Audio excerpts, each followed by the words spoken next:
thoughts on being sterilised at the time of caesarean birth. So firstly, this is your choice. This is your body and you decide whether you want a sterilisation or not.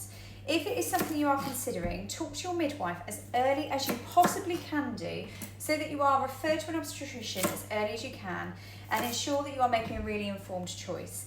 It's being aware that some people initially ask for sterilisation and then change their mind. Sterilisation is a permanent form of contraception, so it is being aware that it becomes harder to reverse, unlike other contraceptive methods. However, if you are absolutely certain you don't want any more babies, you are going through a caesarean birth yourself, for example, then it can be a really good option at the time of caesarean birth if this is something that you want. Now, one of the benefits of being sterilised at the time of caesarean birth is that you're already there. You are already part of that procedure, part of that surgery, so it's done there and then. There's no time to have to take off of work.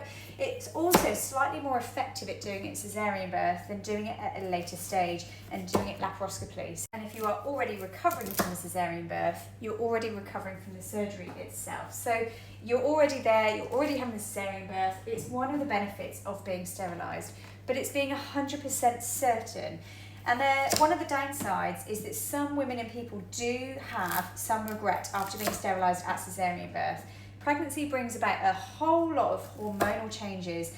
Pregnancy can be really challenging, and there is some research highlighting that those who are sterilised at the time of caesarean birth, particularly those who are under 30, have a little bit of a higher regret chance compared to those who are over 30 having sterilisation.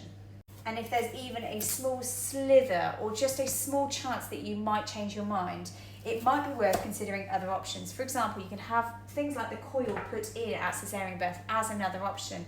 You can have the injection as contraception after birth, and maternity units will support you in doing this and will do that at the time of birth as well.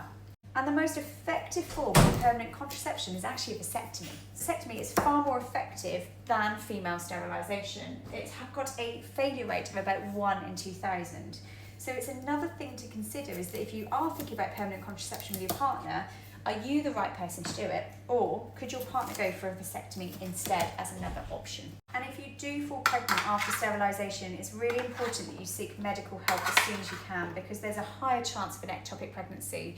That is where the egg does not implant in the right place. So if you suspect after a sterilisation that you may be pregnant, please go and speak to your GP as early as you can to get assessed and checked, given that you've been sterilised, because there is a higher chance of that ectopic pregnancy happening.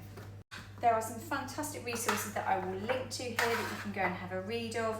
Have a conversation with your partner, have a conversation with your midwife, have a conversation with your obstetrician, and you don't have to decide until on the day, but have it in the background, have lots of conversations early on. Your obstetrician will note your wishes at the start of pregnancy, and you'll be asked again at the time of your caesarean birth, is this still something you want to go through with? And if you are 110% sure, great, it's a fantastic option at that time. If there is even a snippet that you might regret your decision, it might not be the right choice for you, and maybe consider other options instead.